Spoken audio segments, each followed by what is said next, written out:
Neil deGrasse Tyson, you probably know him. He has become sort of America's scientist. He's doing Cosmos on Fox right now, which is really, really fantastic. If you're not watching, you should be watching it. So he brought up on his radio show on StarTalk Radio that basically we shouldn't be giving equal time to climate change deniers as we're giving to actual scientists who believe in climate change.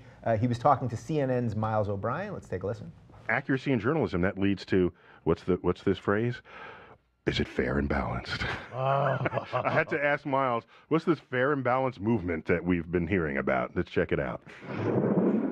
Some stories have one side that is represented by, say, 95% of the scientific community of the world. Is it fair in a story about climate change, which I'm obviously talking about, to do this classic journalistic convention of equal time for both sides? This is a huge mistake, I think, for journalists. So you get 95%, and then there's the 5%, so you get a person from that 5%. Right. Now gets 50% of your time. Is that serving the truth? I would submit to you not. As a matter of fact, that is feeding obfuscation. That is actually perpetuating a myth, dare I say a lie. All right, I am completely with you, Miles O'Brien.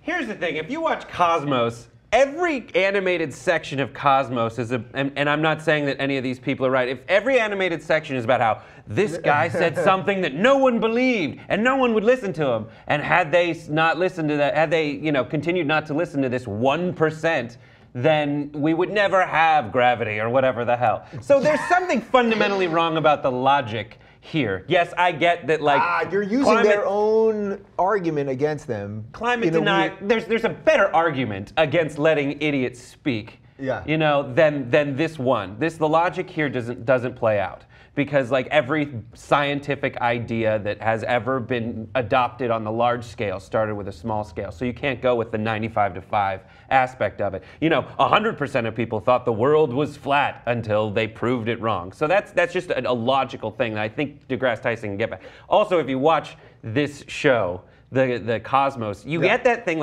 some people have been picked on all their lives, and when they get to be cool, they just are cool. Neil deGrasse Tyson still is pissed at people.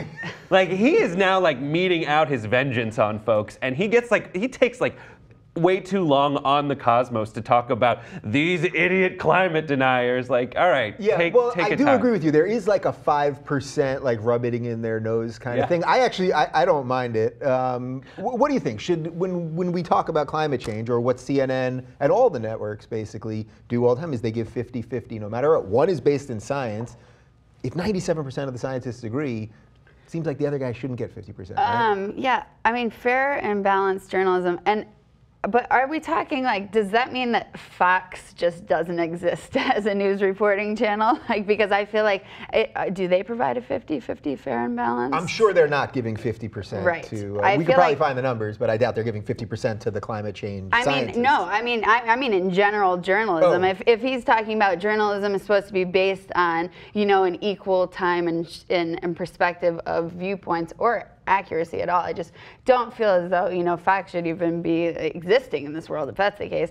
And actually, speaking of Fox, they actually the fact that they just came out and said that climate change is real, that should 100% go take that last 3% and just prove that the Antarctic is currently melting into ourselves. Right. Right now, there's a piece of the Antarctic that's what do they say? It's 20 times the size of Manhattan. Right. That just fell off, and it's melting, and there's nothing we can do, and Miami's going to disappear. So Yeah. how do we honestly have a debate about it? Is there any debate? Is there any purpose of having a debate? I agree that the proportion of time spent talking of people who know what they're talking about and people who don't know what they're talking about, I get that the proportion is off, and they should adjust who is allowed to speak for how long. But I think we need to go the other way of what Neil deGrasse Tyson is saying. I think we need to let the idiots speak longer.